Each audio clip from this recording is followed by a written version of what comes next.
गंगा देवी खांसते हुए कहती है, अरे अरे बहू, ओ बहू नीलम, जल्दी से उठकर कुछ चाय वाय बना दो। मैं मैं दवा खा लूं। अंदर कमरे में से बहू नीलम बोली, अफो, ये बुढ़िया ना तो खुद सोती है न मुझे सोने देती है। पूरी रात में नींद नहीं आती इसे। मेरी जिंदगी काली कर रखी है इसने। नीलम के पति धीरज ने कहा, अरे ये माँ के लिए कैसे बोल रही हो तुम? शर्म नहीं आती तुम्हें? माँ को दवा खानी है इसलिए कह रही होंगी। उठकर उनके लिए चाय बना दो। नीलम धीरज को झाड़ते हुए बोली, खुद क्यों नहीं बना देते? बड़े माँ के श्रवण कुमार बने घूमते हो। मैं इतनी जल्दी नहीं बना पाऊंगी, वो खुद बना ले। हाँ। अरे बाबा कोई बात नहीं। नीलम एक बड़े घर की लड़की है। उसकी शादी गंगा देवी के बड़े बेटे धीरज के साथ हुई है। धीरज इंजीनियर है, इसलिए नीलम बहुत ठसक के साथ रहती है। हर वक्त अपनी सजावट करती रहती है, लेकिन काम धाम के नाम से 0 है। नंबर 1 की आलसी और ईर्ष्यालु है।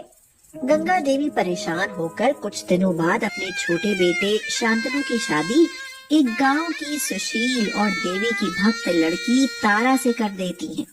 सवेरे का समय होता है। माँ जी उठिए, लीजिए चाय पी लीजिए। वाह, तुमने इस समय मेरे लिए चाय लाकर बहुत अच्छा किया, क्योंकि सवेरे मुझे खांसी आने लगती है। मैं सवेरे सवेरे दवा खा लेती हूँ तो मुझे आराम मिल जाता है। तारा घर भर में सबके पसंद का नाश्ता बनाती है। उससे सभी लोग बहुत खुश हो जाते हैं। तारा खाने की मेज पर बोली, भैया और भाभी, ये आपकी पसंद के पनीर पराठा। माँ जी और पिताजी, ये आपके लिए हलवा। और शांतनु जी, लीजिए आपके लिए आपकी पसंद के ब्रेड पकौड़ा।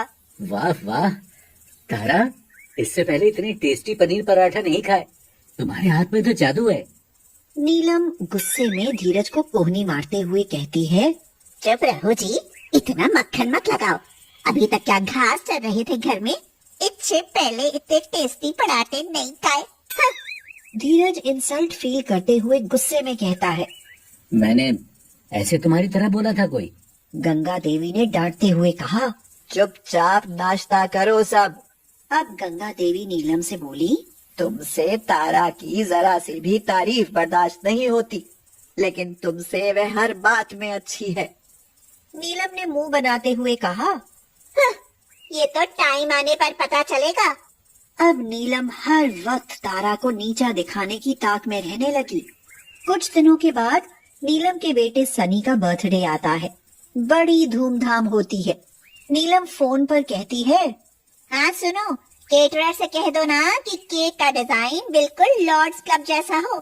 सनी का बर्थडे है, कोई मामूली बात नहीं है। तभी तारा एक सिंपल साड़ी में हाथ में आरती की थाली लिए आती है और मुस्कुराकर कहती है, भाभी, माँ जी कहाँ है? ये मंदिर की आरती की थाली है, माँ को प्रसाद चढ़ाना था, उन्हें देनी है। नीलम नाक सिकोड़कर बोली, मुझे क्या पता तुम्हारी माँ जी क्या मेरे पल्लू में बंधी है? वह तो तुम्हारी चेली है, चेली, तुम्हारे ही गुण गाती रहती है। ढूंढो जाकर कहीं उन्हें। अरे तारा, जरा खुद को शीशे में देखो। इतनी सादी साड़ी, कोई सोच लेगा कि तुम नौकरानी हो। अब तुम अपने मायके की तरह फटीचर घर में नहीं हो। जरा तुम भी थोड़ी फैशन सीखो हमसे। भाभी, सेवा और सादगी में भी सुंदरता होती है। आपकी तरह मेरे पास इतना टाइम नहीं है, मुझे बहुत सारे काम भी करने हैं घर के। हाँ हाँ, नौकरानियों का काम ही काम करना है। वैसे नाली के कीड़े को निकाल कर कितना भी ऊपर रखो, वह जाएगा तो नाली में ही। हाँ।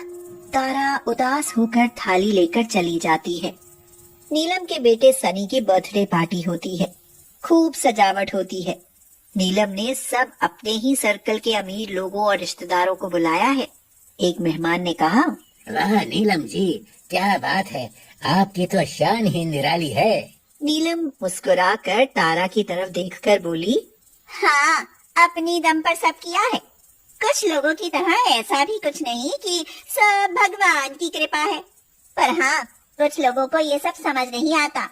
उनके लिए तो पूजा पाठ ही सब कुछ है। तारा खड़ी सुन रही है पर मुस्कुराकर सबको मिठाई बांटती है। कुछ समय के बाद तारा के बेटे का जन्म होता है।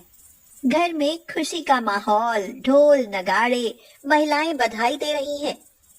एक औरत ने कहा, माँ बन गई तारा, अब तो बधाई की दावत होनी चाहिए।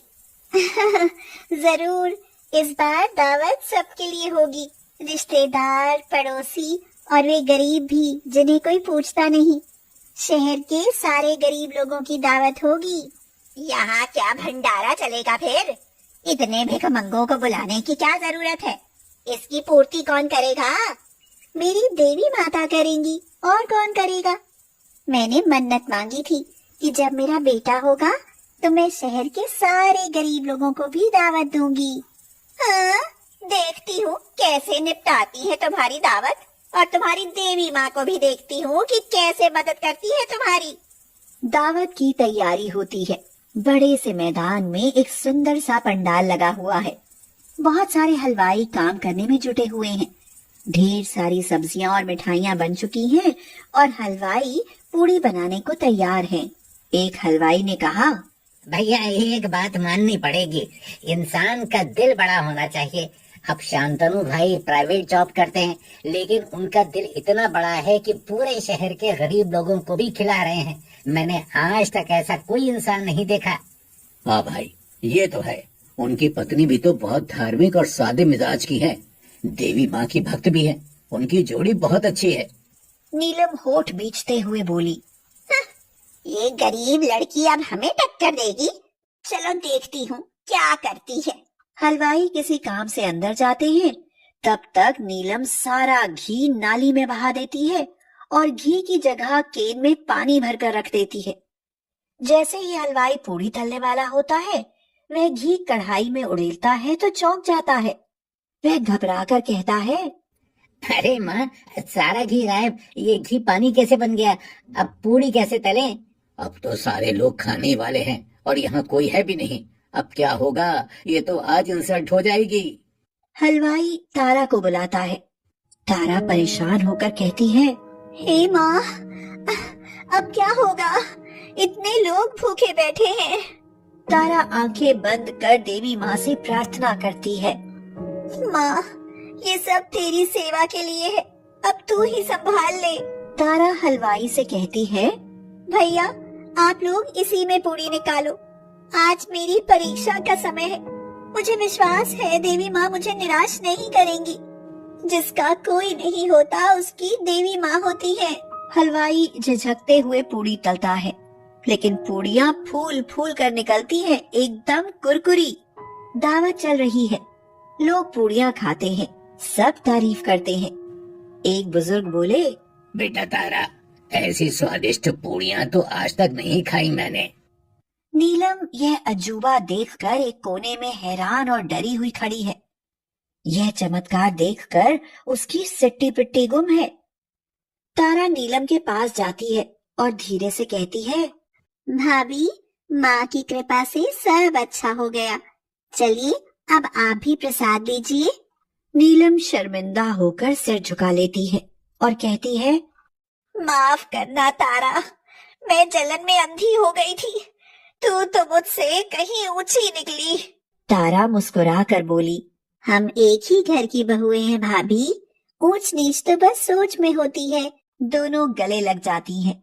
देवी माँ की मूर्ति के सामने नीलम श्रद्धा से हाथ जोड़ती है और कहती है, देवी माँ, मुझे माफ कर दीजिए। मुझसे बहुत बड़ी भूल हुई है।